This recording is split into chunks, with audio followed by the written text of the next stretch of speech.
wari uzi ko ikiganiro cya radiyo Rwanda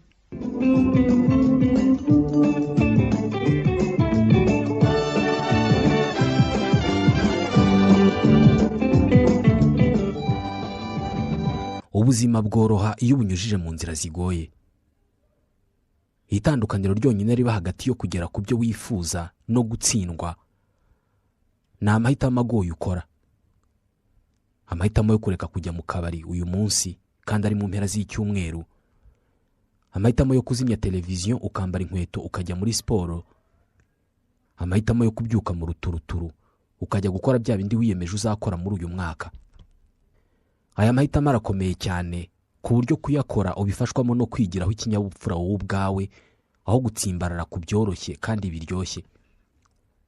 Buri wese atekereje neza yasanga hari igihe yigeze guhitamo akantu gatoya ariko kakazazana impinduka zikomeye mu buzima bwe. Ni kimwe n'uko ushobora kubaho wicuza ikintu utakoze nyamara cyaragusabaga ingufu n'umwanya muto cyane. Iyo ugeze aho bategera bisi ugasanga iragiye ukayibona irenga kandi mu by'ukuri hari umunota umwe wamaze mu rugo wicaye mbere yo guhaguruka, nibwo utekereza ko iyo ukora amahitamo yo guhaguruka iminota 2 imbere nawe uba wicaye muri iriya bisi. Bitekerezwa ko abantu bakunda inyungu n'umunezero by'ako kanya, ni ukuvuga bakunda kuvuga ko amavuta y'umugabo aramuraye ku murundi, bagorwa cyane no kugera ku ntego zabo z'igihe kirekire. Ndabasuhuje, nitwa Ismael Mwanafunzi. Ni ubuhe buryo ukoresha ngo uneshe ibishuko n'ibyifuzo n'irari ry'agahe gato ku nyungu z'umutuzo n'umunezero urambye? Nibyo tugiye kuvugaho, bikubiye mu gitabo How to Build Self Discipline cyanditswe na Martin Meadows. Ikaze.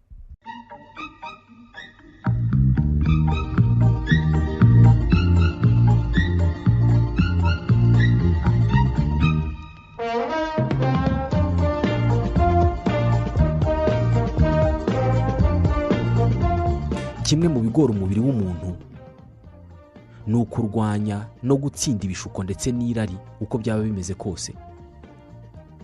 Kwiyongeza iminota 5 mu buriri kandi igihe cyo kubyuka cyari kigeze. Kongeramo akandi kayiko k'isukari kandi wariyemeje kuyigabanya. Gusohora ijambo ribi mu kanwa kawe kandi wariyemeje kujya umwihorera nagushotora, n'ibindi bishuko bitagira ingano duhura nabyo buri munsi. Martin Meadows wanditse iki gitabo yamaze imyaka myinshi agerageza umubiri we kugira ngo arebe ubushobozi bwawo mu kurwanya ibishuko n'irari. Rimwe na rimwe akanahitamo kwibabaza nta mpamvu. Yajyaga yifata agahagarika kurya mu gihe cy'amasaha 40 kugira ngo arebe niba umubiri we ushobora kwihanganira kutarya kandi ibyo kurya bireba. Yamaze amezi 2 buri munsi amara iminota 5 mu mazi yabaye urubura. Yajyaga hanze akamara iminota 30 mu mvura yinyagiza nta mpamvu igaragara ituma bikora. Yateruye ibintu biremereye cyane akabona inyenyeri mu mutwe we. Yanditse ku mpapuro amagambo arenga 100,000 mu kwezi kumwe. Iki ni igitabo cy'amapaji 400. Kubera iki yakoraga ibi bintu byose bigoye gutya? Yabikoraga kugira ngo arebe aho umubiri we ushobora kugarukira mu kwigenzura no kwihanganira ibintu bigoye. Niba yarashoboraga kumara amasaha 40 atarya kandi atabuze ibyo kurya, ubwo yakwihanganira no kutanywa icupa rya byeri inshuti ze zimuhamagaye ngo bajye mu kabari. Niba yarogaga amazi y'urubura mu gitondo, yakwihanganira kubyuka saa 10 z'ijoro akajya ku kazi mu mvura. Abantu bose bageze ku byo twese twifuza mu buzima, ikintu cy'ingenzi baturushije ni ukugenzura imibiri yabo cyonyine. Dore amwe mu mahame y'ingenzi afasha abantu kwigenzura no kugenzura imibiri yabo kugira ngo batagwa mu bishuko ibyo ari byo byose. Hari umuhanga mu by'ubukungu w'umutaliyani witwa Vilfredo Pareto. Uyu nguyu yahimbye ihame yise 80-20 principle. Ihame rya 80-20 riragira riti 80% by'umusaruro wose uturuka kuri 20% by'ingufu zakoreshejwe. Ni kimwe nuko 80% by'ingaruka biba byavuye kuri 20% by'impamvu. Hagomba kuba ariho havuye ku impamvu inganururo. Mu buzima busanzwe ukeneye kumenya ibintu bike cyane kugira ngo ubone umusaruro utagira ingano. Mwishura abana bacu tubigisha kwandika inyuguti no kuziteranya ngo zivemo ibihekane, ubundi bo bakigisha kwandika amagambo. Ubumenyi bwo kwigenzura no kurwanya ibigusha nabwo ni uko buteye. Icyo bigusaba gusa ni ukumenyereza ubwonko bwawe ubwoko runaka bw'imyitwarire. Niba ushobora kwiga umuco mushya cyangwa se imyitwarire mishya mu buzima bwawe, ubwo ushobora no kugenzura umubiri wawe. Reka tuvuge ko wanywaga itabi ariko hashize icyumweru wiyemeje kurireka, hanyuma umuntu akaza akaguhereza agasegereti, agakuramo n'akandi gasegereti mu ipaki, akatangira kugatumura ureba. Intego z'igihe kirekire wihaye ni ukureka itabi kugira ngo ugire ubuzima bwiza, ureke no gukorora. Gusa muri ako kanya ikigeragezo kikuri imbere. Isegereti ryiza cyane riteye neza urarireba imbere yawe, uzi n'uburyo usanzwe uri kongeza ukohereza umwotsi mu muhogo. Muri ako kanya urimo uriyumva nk'aho iryo segereti risobanuye ubuzima kuri wowe. Ni ikibazo cy'urupfu n'ubuzima. Ukazenguruka ukareba ku ruhande, ukishima mu mutwe ushakisha ingufu zo kwanga ako gasegereti. Nyuma y'iminota 2 isegereti ryakuvuye imbere, nta kindi kintu cyabaye. Nibigenda gutya uzaba umeze nk'utsinze igitero mu rugamba. Iyo wamaze kumenya neza igishuko kikwibasira, ushobora kugisimbuza ikindi kintu. Ubutaha ubonye isegereti ushobora kunywa amazi cyangwa se ukarya urubuto rw'ubwoko runaka. Ushobora gusimbuza itabi ikindi kintu, ikirahuri cy'amazi, urubuto cyangwa se shikarete, cyangwa kwiryamira. Umubiri wawe ugeraho ukabimenyera nk'uko wamenyereye ko iyo ubyutse mu gitondo uhita ujya koza amenyo. Ntabwo ukeneye tekinike zituma utibagirwa koza amenyo, birizana iyo ukibyuka. Byitwa automated behavior. Kugenzura umubiri wawe ukubahiriza amahame neza bitangirana n'akamenyero. Bitekerezwa ko bitwara iminsi 66 kugira ngo igikorwa witoje kibe cyamaze kukwinjiramo cyabaye akamenyero. Niba usanzwe ubyuka ntusase, uramutse wihatiye kubikora mu gihe cy'amezi 2 udasiba, ubwo byaba byamaze kuba akamenyero. Watangira kujya ubangamirwa no kubona uburiri budashashe.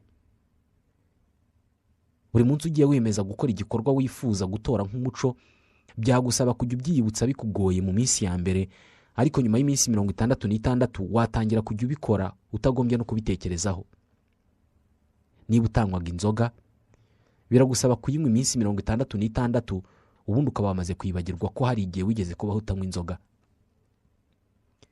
Umunyamakuru Charles Duhigg wanditse igitabo Why We Do What We Do in Life and Business yagabanije imico cyangwa se ingeso mu bice 3: igitekerezo, igikorwa n'igihembo cyangwa se umusaruro cyangwa ingaruka. Niba igitekerezo kikuri mu mutwe ari imwe muri shokora zirambitse ku maetajeri muri supermarket, igikorwa ni ukuyirya, hanyuma igihembo cyangwa se umusaruro ukaba uburyohe mu kanwa kawe. Iyi niyo nzira ubwonko bwawe bukurikira iyo bugize igitekerezo. Bugusunikira gukora igikorwa bushaka kubonamo igihembo cyangwa se umusaruro. Ikiza kirimo nuko dushobora gukoresha ubu buryo mu gutora imico myiza cyangwa se guhindura imibi dufite igahinduka myiza. Bivugwa ko bimwe mu bikorwa bifasha abantu koroherwa no guhindura imico cyangwa se imigenzereze mibi, gukora ibikorwa bituma ukoresha umubiri wawe nk'imyitozo ngororamubiri cyangwa se imirimo y'amaboko, biza mu bya mbere. Hari ubushakashatsi butandukanye bwemeje ko imirimo ihoraho ituma ukoresha umubiri wawe igabanya ibikorwa nko kurya cyane, kunywa itabi, kunywa ibisindisha cyangwa se gukora ibindi bintu bishobora gukurura ingaruka. Impinduka imwe yonyine mu bikorwa byawe bya buri munsi ishobora kuba imvano y'izindi mpinduka zitagira ingano. Indi myitwarire byemeza ko ifasha mu guhindura ingeso cyangwa se imico ni ukubyuka kare. Bitekerezwa ko niyo wabyuka iminota 15 yonyine mbere y'igihe usanzwe ubyukira, bituma uwo munsi wirirwa neza kurenza uko wirirwaga. Ikindi ni ukugerageza ikintu gishya buri munsi utari warigeze ukora mbere. Ibi ngibi birimo gukora ibintu bitagushimishije ariko ukabikora ugamije kureba urwego umubiri wawe wabyihanganiraho. Ikindi gifasha abantu guhindura imigirire bashaka kwirukana mu buzima bwabo ni ukuzigama amafaranga. Ibi bituma hari ibintu ugabanya kugura mu by'ukuri utabaga ubikeneye. Kutabigura bihindura imibereho yawe ku rwego runaka. Ibi bihita bihindura byinshi mu mitekerereze yawe. Benshi muri twe mu ntangiriro z'umwaka, ku minsi y'amavuko cyangwa se ku zindi ntangiriro z'iminsi runaka, twiha intego z'ibyo twifuza kugeraho muri icyo gihe. Imyitwarire tuzagira muri icyo gihe nicyo kintu cy'ingenzi gituma tubigeraho cyangwa se ntitubigereho. Kimwe mu bibazo by'ingenzi byo kwibaza bikazagufasha gukurikira inzira wiyemeje ni kubera iki? Impamvu mu by'ukuri ituma wanga ibyishimo byihuse ariko by'akanya gato, kubera iki? Kugira impamvu ifatika ni ingenzi mu kugufasha kutava mu isezerano wihaye.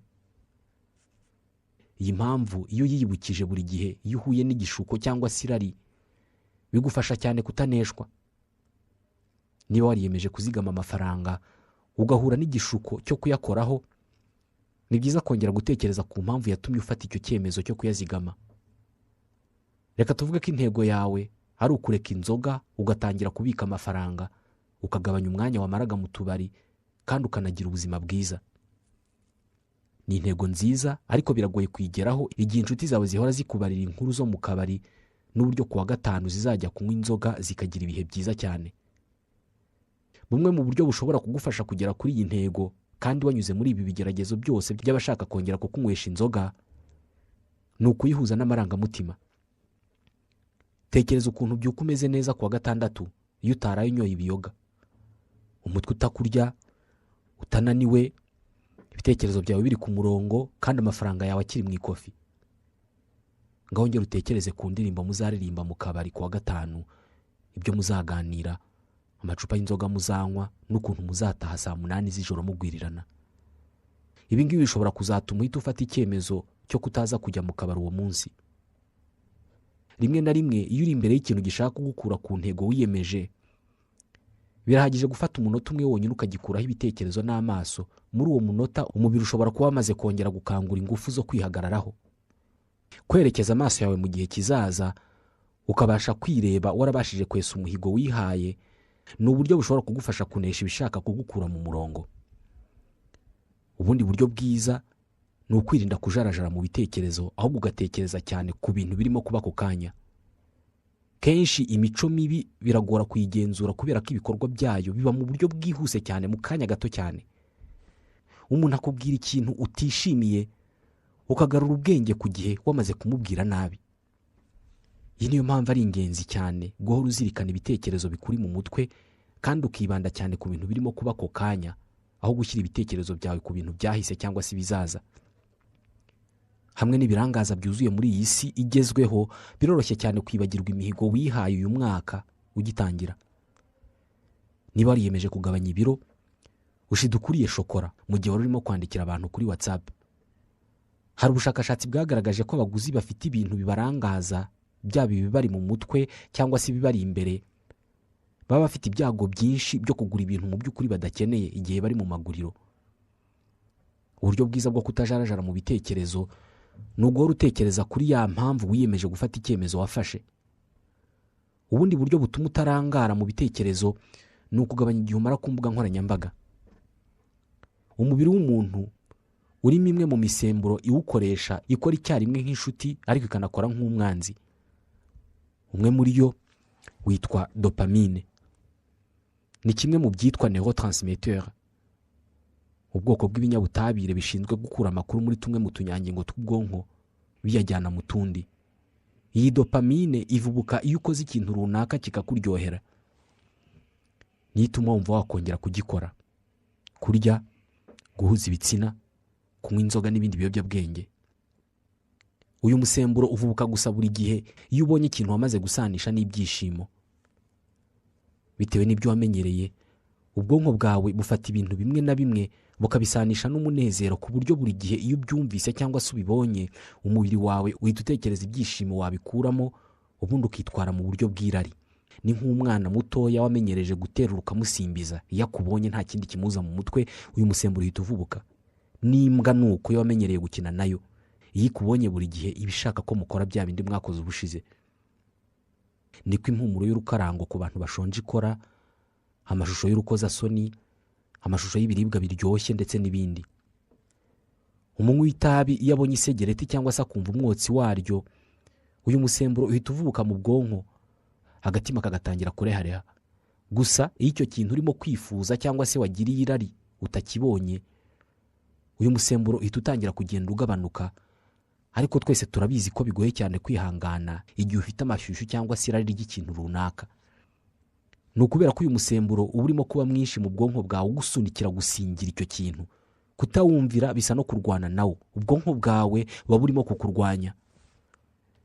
Iyo uzibukiriye amashyushyu cyangwa se irari bikakunesha, icyo kintu washakaga ukakibona, icyo uba ubonye mu by'ukuri ntabwo ari ibyishimo, ahubwo ni ugukira umuhangayiko waterwaga no kutabona icyo kintu. Nicyo ushobora gukora rero kugira ngo utsinde urugamba rw'amashyushyu n'irari birimo kugusunikira kunywa agasegereti kandi wari wiyemeje kureka itabi, gufata icupa ry'inzoga kandi wari wiyemeje kuyireka, cyangwa se kwinjira mu gikorwa cy'ubusambanyi wari wiyemeje kwifata. Dopamine ivugurwa n'ibitekerezo, impumuro, uburyohe ndetse n'ibyo urimo kubona. Amashyushyu ni ugusunikirwa gusubiza ibi bibazo kandi kano kanya. Iyo ufite amashyushyu cyangwa se irari, wumva udashobora kwifata n'umunota umwe. Gusa aya mashyushyu aba menshi cyane iyo icyagutera kiri hafi aho ngaho imbere yawe ukireba. Iyo kitari hafi aho ngaho, uba ufite amahirwe menshi yo kunesha urwo rugamba. Niba baragutegetse kureka isukari, ukaba urimo kubona shokora imbere yawe, yihakure, ushaka ahandi uyishyira aho utayibona. Niyo mpamvu banki zahimbye ibyiswe konte bloke. Kubera ko iyo dufite amafaranga ahora dushimashima ngo tugure utuntu, iyo wafungishije konti yawe ku buryo kuyakuraho bikugora, uba ufite amahirwe menshi yo kunesha iryo pfa cyangwa se iryo shyushyu cyangwa se icyo kigeragezo cyo gusesagura. Niba uri mu isoko urimo guhaha, irinde kunyura ahacururizwa ibintu uzi ko bigukururira amashyushyu cyangwa se irari, niba uzi ko atari byiza kurisubiza. Ibyishimo bije ako kanya kandi bimara igihe gito bibangamira intego z'igihe kirekire wihaye mu buzima. Niba ukunda imyambaro myiza ariko ugakunda kugura buri mwambaro ubonye wose bazunguza mu muhanda, ufite ibyago byinshi byo kuzisanga buri gihe wambara imyambaro itaramba kandi itari myiza mu by'ukuri, kubera ko washutswe n'irari ry'ako kanya utanabonye umwanya wo kubitekerezaho. Ubundi buryo bwo kunesha amashyushyu cyangwa se amapfa agusunikira gukora ikintu kitari cyiza cyangwa se ikintu wiyemeje kureka burundu, ni uguhindura ibitekerezo byawe ukabikura kuri icyo kintu kirimo kugukurura, ahubwo ukabishyira ku mpamvu ikwiye gutuma utagifata cyangwa se utagikora. Ushobora no kudatekereza kuri iyo mpamvu, ahubwo ukagerageza gutekereza ku bindi bintu ibyo ari byo byose bibonetse bitanerekeranye n'icyo kintu. Gusa ntabwo ari ngombwa ngo utekereze ku bintu bitabaho cyangwa se bidashoboka. Ntabwo ari ngombwa kutekereza ku nzovu y'iroza.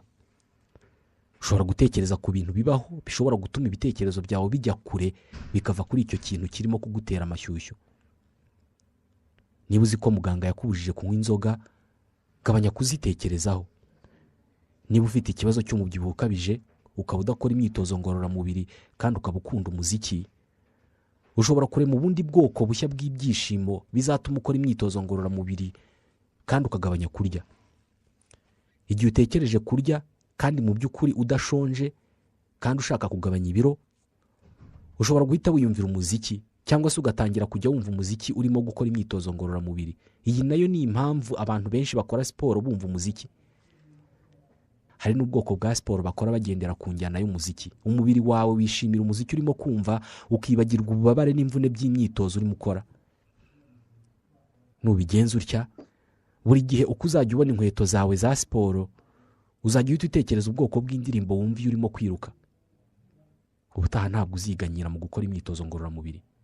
Dopamine yawe uzaba uyihinduriye icyerekezo. Bizaba bisa naho uyeretse ikintu gishya kizajya gituma ivubuka. Hano uzaba uyikuye ku kuba umwanzi wawe wihinduye inshuti. Ni kimwe n'uko ushobora gushyiraho igihembo uzajya wihemba buri gihe uko urangije gukora siporo. Niba ukunda kureba filime, ukajya wihemba kureba filime uvuye muri siporo, cyangwa se ukihemba kuryama isaha imwe. Ubwonko bwawe buzagenda buhuza icyo gikorwa ukunda n'imyitozo ngororamubiri ku buryo siporo izarekeraho kuba igikorwa umubiri wanga, ahubwo kiba igikorwa ukunda. Tekinike yo kwihemba ituma ingeso cyangwa se umuco ufata mu buryo bworoshye cyane kandi vuba. Uyu munsi iyo utekereje ijambo weekend, uhita urihuza nuko nta kazi gahari, abandi bakarihuza n'inzoga, imyidagaduro, amasengesho. Weekend twamaze kuyidodera ikoti. twayisanishije n'igihembo twiha ngo kubera ko tumaze icyumweru cyose dukora tuvunika. Niyo mpamvu kuwa gatanu hari abantu baba bafite ingufu nyinshi ku kazi kubera ko umunsi w'ibihembo bawegereje. Ni nk'umunsi tuzi ko umushahara uri buzireho. Icyo gihe dukorana umurava ukomeye cyane. Ni kimwe na nyuma yo kwakira ubutumwa bugufi bw'umushahara. Ikindi gifasha abantu kudatezuka ku ntego n'imihigo bihaye ni ikiruhuko. Abantu bari mu bimina bagorwa cyane no kwegeranya amafaranga yo gutanga mu kimina, ariko bagafata umunsi umwe mu kwezi bagahura bakarya kuri ya mafaranga, bakagura inzoga n'ibiryo, bagakora umunsi mukuru nta kintu cyabaye. Iki kiruhuko cyangwa se igihembo gifasha abantu kongera kugira ingufu zo gukomeza iki gikorwa biyemeje. Hari abantu batanga imisanzu yabo batekereza ku nyungu bazakura muri uko kwizigamira, ariko banatekereza kuri wa munsi w'ibirori uba buri kwezi. Guhindura imyitwarire n'imigirire biravuna. Twese dukunda ibintu bitavunanye, bitatubabaza kandi bitaduhangayikisha. Babyita comfort zone. Kenshi ibi birangwa n'ubuzima butagira impinduka. Uko ibintu bimeze, niba bikunyuze ntushaka kubikoma, birekeraho. Niko dutekereza. Niba ubyuka saa 2 za mu gitondo buri gihe, kukubwira ngo uze kubyuka saa 1 ntabwo bishaka.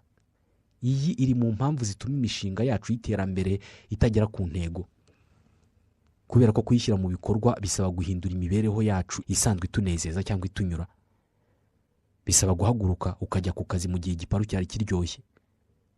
Bisaba kubyuka mu rukerera imvura irimo kugwa, ibitotsi byari biryoshye ukajya ku kazi. Bisaba kureka kugura umwambaro ugezweho kandi wawushakaga, kandi n'abandi bose barawufite. Nta hantu bihuriye, ariko hari imyitozo ifasha umubiri kwihanganira ububabare, bityo ukanashobora kwihanganira impinduka izo arizo zose zitaryoshye mu buzima. Koga amazi akonje kandi akonje cyane inshuro runaka mu gihe runaka. Bitekerezwa ko koga amazi akonje cyane cyane mu gitondo hakonje bimenyereza umubiri wawe kwihanganira ububabare ku nyungu z'igihe kirekire. Bisaba ubushake bukomeye cyane no kwiyemeza gukomeye kugira ngo ufate icyemezo cyo kwisukaho amazi akonje kandi harashyushye. Amasegonda ya mbere mu mazi akonje niyagoranye. Igihe gisigaye wumva ntacyo kikubwiye. Ushobora no kubyishimira. Ibi ni nako bigenda ku bindi bikorwa. Buri gihe intangiriro niyigora. Ibintu bigenda byoroha iyo wamaze kwihanganira ububabare bwa mbere. Ikindi gikorwa kimenyereza umubiri w'umuntu kwihanganira ibigeragezo byinshi ni ukwihanganira kutarya cyangwa se gusiba. Buri kwezi kwa 9 mu mezi ya Kisilamu, miliyoni z'abayisilamu bagejeje imyaka bareka kurya no kunywa kuva mu rukerera kugera izuba rirenze. Imwe mu ntego z'uko kwiyiriza ubusa ni ukumenyereza umubiri kwigenzura kugira ngo urusheho kuba umubiri mwiza. Kwifata nturye kandi rimwe na rimwe ibyo kurya ubireba ni igikorwa kitoroshye. Ntaho bihuriye no koga amazi akonje. Koga amazi akonje bitwara iminota 5 mu gihe kwiyiriza ubusa bitwara nibura amasaha 18 kugera kuri 16. Buri gihe ibigeragezo n'irari ryo kureka kwifata ugafata ibyo kurya ukarya biba biri hafi yawe iyo wiyirije ubusa. Byemezwa ko kunyuzamo ukima ibyo kurya mu gihe runaka bigira umumaro ukomeye cyane cyane ku rwungano nyamaraso ndetse no mu mikorere y'ubwonko. Gusa gukora ibi ngibi ntabwo bivuze kwiyica. Ushobora gufata icyemezo cyo kwiyiriza ubusa rimwe mu cyumweru cyangwa se rimwe mu byumweru 2. Bitekerezwa ko kwiyiriza ubusa bikorwa mu madini biba bigamije kwibabaza no kugerageza umubiri hagamijwe gushimisha Imana cyangwa se kuyinginga. Birashoboka no kubikora utabikoreye imyemerere, ahubwo ubikoreye ineza y'umubiri wawe ubwawo. Ibi bivuze ko inshuro nyinshi gushobora kwihanganira amasaha runaka utarya kandi utabuze ibyo kurya bishobora kuzagufasha kwihanganira gukora ikintu runaka kandi kitari cyiza ku buzima bwawe. Ikindi ni uko ushobora kwigomwa ibyo kurya kuri uru rwego, ibiryo bitabihagarika kugenzura igihe cyawe nk'uko bimeze kuri benshi muri twe. Ubundi buryo bwemezwa ko bumenyereza umubiri kwigenzura no gushobora kugenzura no gukurikirana utuntu duto mu buzima dusa n'utudafite agaciro, ariko iyo ubashije kutwigomwa ukabangamirwa mu gihe gito bigutoza kutazabangamirwa igihe kubangamirwa kwa nyako kuzaza. Urugero, abantu benshi iyo bicaye bakamara umwanya munini bakunda guhina umugongo bagafatisha inkokora zabo ku mavi ku buryo umuntu ubona aticaye mu buryo bwemye. Ikindi kintu gito ushobora kwihanganira kandi kikaba kirimo kukumenyereza kwihangana ni ukutabwira abana bawe nabi niba usanzwe ubakankamira igihe ugiye kubakosora. Ushobora kubigerageza rimwe cyangwa kabiri ukareba icyo bitanga. Ibi ngibi byo bishobora no kugufasha kugenzura umujinya wawe cyangwa kwihanganira kutabwira abantu amagambo mabi igihe mufite ibyo mutumvikanaho. Ibi bishobora kuzagutoza ku buryo ubutaha umuntu nakubwira ibintu utishimiye uzarwanira kugumisha ururimi rwawe inyuma y'amenyo ntirusohore ijambo na rimwe. Iyi myitozo yose ishingiye ku kwihangana ishobora kugufasha kwihanganira buri kintu. Niba ushobora kwifata nturye kandi utabuze ibyo kurya, ukihangana ntuvuge nabi kandi umuntu agushotoye, haba hari amahirwe menshi kuzihangana nturye ku mafaranga wari wiyemeje kuzigama, cyangwa se ukihangana ntukore imibonano mpuzabitsina mu gihe wabishakaga. Rimwe na rimwe bishobora no kuba byiza kwiha ikigeragezo gikomeye kugenzura. Kenshi iyo tunaniwe duhita twihutira kuruhuka, ariko ushobora kugerageza kurenga ibyiyumvo byawe by'umunaniro. Sir Roger Bannister wabaye umwe mu basiganwa ku maguru beza ku isi mu mwaka w'ibihumbi 2000 yaragize ati ubwonko nicyo gice cy'umubiri gifasha abantu kwiruka cyane. Ntabwo ari umutima, ntabwo ari ibihaha, ni ubwonko. Hari ubushakashatsi bwagaragaje ko ibyiyumvo bya mbere by'umunaniro hahandi uba utangiye kumva ko unaniwe ariya ni amarangamutima, ntabwo ari ikimenyetso cy'uko umubiri udashobora gukomeza. Ibi birumvikana ko buri wese ashobora kurenza igihe atangiye kumva umunaniro, ahubwo agakomeza gukora ibyo yakoraga. Rimwe na rimwe ubwonko bwawe nibwo bugufunga bukakubuza gukomeza gukora ngo urananiwe. Niba ushobora gukomeza gukora cyangwa se kwiruka ukaminuka umusozi kandi wamaze kumva umunaniro kandi nta wagutegetse kuminuka uwo musozi, ushobora no kwihanganira kutarya ku mafaranga wiyemeje kuzigama cyangwa se kudahuza ibitsina igihe bitari ngombwa cyangwa se byagushyira mu kaga. Bitekerezwa ko kugira ubushobozi bwo kwigenzura cyangwa se kububura ari imyitwarire yandura cyangwa se imyitwarire abantu bahererekanya. Hari umushakashatsi witwa Ross Amond wakoze ubushakashatsi ku ruhare rw'umuryango mu kwiyongera k'umubyibuho ukabije mu bantu. Yagaragaje uburyo uko umuryango mugari ufata umubyibuho ukabije bigira uruhare rukomeye mu kongera umubare w'abafite iki kibazo. Yagaragaje ko uburyo inshuti n'umuryango bitwara ku muntu ufite umubyibuho ukabije, bamubwira ko ari mwiza uko ameze, ko nta kibazo akwiye kugira, ko ari ibisanzwe, bigabanya ibikorwa yagakoze ngo arwanye icyo kintu. Ikindi, bitekerezwa ko uteye nk'abantu 5 mukunda kuba muri kumwe. Niyo mpamvu umugore n'umugabo usibye kuvuga ko iyo batindanye bageraho bagasa, baba navuga kimwe, bafite imico imwe. Ibi birumvikanisha ko niba inshuti zawe nta kindi zitekerezaho umwanya munini kitari inzoga cyangwa se ubusambanyi, ufite ibyago byinshi byo kuzaba nkabo. Bitekerezwa ko nta muntu wivumburira kunywa itabi ngo abyuke mu gitondo yumva arashaka itabi ntawe yabonye arinywa cyangwa se nta nshuti afite zirinywa. Ibi bivuze ko gushobora kugenzura umubiri n'imibereho yawe nabyo bishingira ku bantu mukunda gutindana cyangwa se abo mumarana igihe. Gusa ibi ngibi ntabwo bivuze ko ukwiye gucika ku nshuti zawe kandi ntacyo zagutwaye. Martin Meadows atanga inama yo gukoresha ibitabo na internet, ugahitamo kuba nk'abantu bo mu bitabo no mu zindi nkuru bitwaye nk'uko ushaka kumera. Iki gitabo gitanga inama y'ibyo ushobora gutekerezaho bikagusubizamo ingufu igihe wari ugiye gucika intege cyangwa se igihe urimo kunyura mu bikomeye. Igihe urakaye cyangwa se ubabaye, wibuke ko ububabare buri mu nzira zo gukura, ko ibintu byose mu buzima bitangira kandi bikarangira, ko guhangayika no kwiganyira ntacyo bikemura, ko inkovu ari ibirango byo gukomera kwawe, ko buri rugamba hari intambwe igana imbere, ko impungenge n'urucantege by'abandi bitakureba, ko ikiruta ibindi byose ushobora gukora hari ugukomeza. Naha dusoreje ikiganiro rusiko cyo kuri uyu munsi. Ikiganiro tubashimira kuba mukurikiye. Nitwa Ismael Mwanafunzi, ndabashimiye.